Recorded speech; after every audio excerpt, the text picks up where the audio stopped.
Welcome students. Today we will be talking about topic lifelines of national economy.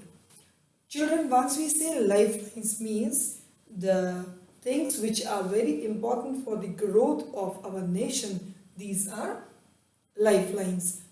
Particularly are trade, transport and communication. Once we say trade, that is the things, the commodities will not move from one place to another on their own. Someone is needed to take those commodities, those goods, those products which have been prepared from one place to another. These are traders and this system is trade system. Where they are taken from? Through transportation, means some means of mode of conveyance is needed, that is termed as transport here. And is communication, means the traders will get to know in which place what products, what commodities are required and from where they are to be sent through transportation system. So here we say that these three are the lifelines of our economy. Moving further, we'll talk about that how these are interrelated. The products which are needed by a group of people, this we come to know through communication, means either personal communication or mass communication. These products once needed are sent through traders. So this is the interrelation. And how they are sent? They are sent through transport. Means these all three are very vital for the growth of our national economy. So they are termed as the lifelines of the nation. Once talking about transportation, we have basically three modes of transport. This is through land, second through water, and then through airways. Moving towards land, we say these are roadways, railways and pipelines. So, for roadways, we say that this transport means it has number of types of roads. Like you say, starting from village roads, the roads spread in between a village only. These are village roads. Shifting towards district roads, or you say state roads, your freeways, highways, expressways. These are the various types of roads. So, in major cities, it is working as golden quadrilateral. These are Delhi, Mumbai, Kolkata and Chennai. So, north-south corridor, that too has been developed like from Srinagar to Kanyakumari, north-south corridor. East-west is from Silchar to Porbandar. This is east-west corridor, Porbandar, that is in Gujarat. Where are these roads, by whom are being maintained, made out? NHAI, that is National Highway Authority of India Limited.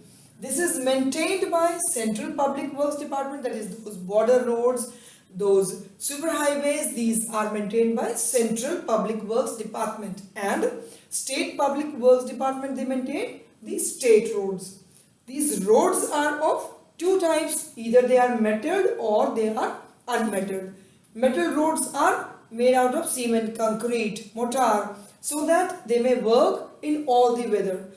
That is, they are termed as all-weather roads. Though unmetalled roads are basically in the remote areas, in some of the villages also, where at the time of rainy season, these roads are unable to be worked out. Moving towards road density, the building up of roads means the network of roads in almost 100 square kilometer of area, that is termed as road density. Means that network, it is more in the areas where population is more, it is less where it is being made out through some difficulty or it is not needed. May you say that in mountainous areas, these roads are there only where there are certain passes or the lower slopes there. So this is all about the roads. What are the benefits of roads to us? They provide us door-to-door facility. As compared to railways, its maintenance, its repair is easy. For shorter distances with smaller luggage, with least luggage, we prefer to move towards one place to another through roadways. So we have a strong road network in our country. Next is railways. Children, railways, they are preferred for freight as well as for the passengers. Also, when we are moving to some longer distances and with more luggage, we prefer for railways. In railways, we have three different gauges, that is termed as railway gauges. These are of 1 meter, 1.676 centimeter and of 0.676 centimeter, that is narrow gauge. So these are mainly three: narrow, meter and broader gauge. Now, talking about the distribution of railways, we have a dense network of railways in the areas where one, density of population is more, and in the plains area, means it depends on the physiographic condition of the place. That is, in plains it is easy to lay down the tracks and we find more railways over there. In hilly areas, we have these in places where there are passes. So that is why distribution of railways also, it varies from place to place and as per the requirement also. Next would be pipelines.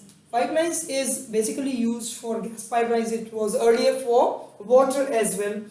Major important networks of pipelines are, these are three children. One from Assam to Kanpur. Second is from Gujarat to Punjab, that is Salaya in Gujarat to Jalandhar in Punjab. And third is from Hazira passing through MP, that is Bijapur, and finally in Jagdishpur, that is HVJ gas pipeline. These all are three major pipelines. So the benefit is that there is no problem of leakage, no traffic jam it has to face, or no stealing problems they are facing, which is there in the railways, or you say in the roadways. Where we talk about railways, we say that problems, what do we face these days? Like people, they pull the chain, there is stealing also, people, they just spoil the property. So this all is saved over here in pipelines. Now next comes is the waterways. Children, waterway is the cheapest way of movement. This is inland also and overseas also. Once we talk about inland waterways, we have basically three national waterways. One is, that is Ganga, second is Brahmaputra, and third is West Coast Canal. Ganga, that is from Allahabad to Haldia, and second, that is Brahmaputra, that is Sadia to Dhubri, and third would be West Coast Canal in Kerala. Then comes the major seaports. Children, if we talk about your seaports, it starts from, you say, from Kandla. All the three sides of peninsular India, what we have? We have water. So it starts from Kandla, extremely in Gujarat. Moving towards Maharashtra, next we have seaport is Mumbai. Moving on further, we have Marmagaon in Goa. New Mangalore port is in Karnataka. Then we have towards west south, it is Kochi. Kochi, and then moving towards Tamil Nadu, we find seaport Tuticorin. Next to it is Visakhapatnam, then is Haldia and Kolkata. So here in this peninsular portion, we have major seaports working, that has started working from Kandla port itself. So this is all about the major means of transports. Next is, you talk about airways. Now airways, it is what? Airways is the costliest ones. It is good for the reasons, because in difficult situations, say at the time of disaster, when other means of transport they are unable to work, we go through airways. Though it is costliest, but in northeast states it is helped out by the government, so that because people there, they do not have roadways in a good condition, or railway track also is laid down very with much difficulty, so they are preferring airways, and government is also helpful towards them to provide them this mode of transport. This is all about the various transport means. And now comes communication, that is the second lifeline of our economy. Children, once we as human beings were living in a smaller group, people used to communicate amongst themselves only. But this communication, it was not possible unless and until the people they move from one place to another. जब तक वो एक जगह से दूसरी जगह नहीं जाएंगे, दूसरे से वो communicate नहीं कर सकते थे. So what it happened? This communication system, it was necessary to know about each other, what the trade has to be done, where they have to move. So this communication, once the people they live together, and without movement, it became easy in the present time. This communication, this is of two types: personal and mass communication. Personal is what? That is individual to another individual. That was earlierly through postal network, those cards, envelopes and letters. But now presently it is through even phones. It is through messaging. People, they can communicate to one another. Mass communication was through TV, radio, newspapers, even films, short films and feature films.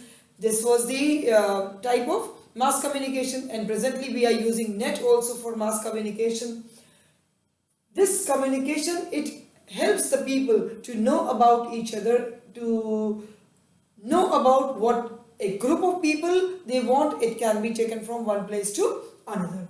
And the last part is trade. Trade, that is exchange of goods by group of people. And where do they get this task done? At the marketplace. So it is that place where the purchaser and the seller, they do meet and just exchange the goods.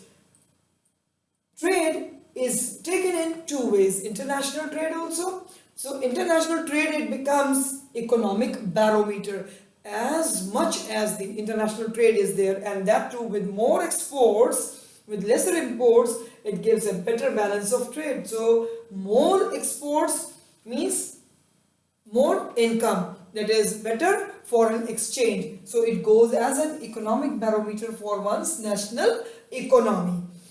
And this balance of trade is what? If we have lesser imports, we export more things. What do we export? What we have surplus, like edible oils. What we import, like petroleum and petroleum products. This is what? It gives a wave, it just uplifts our economy. Better trade, better balance of trade, that is more exports from one nation, they give better foreign exchange for that country.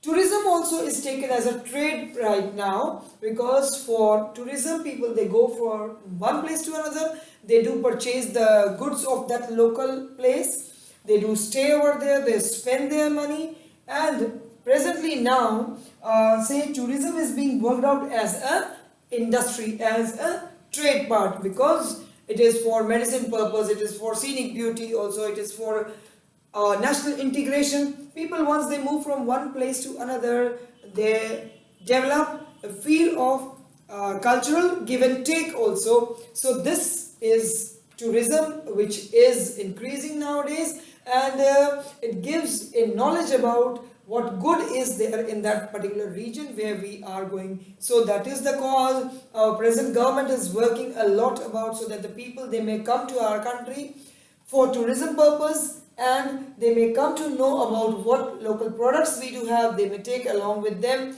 and this will increase our national integration as well.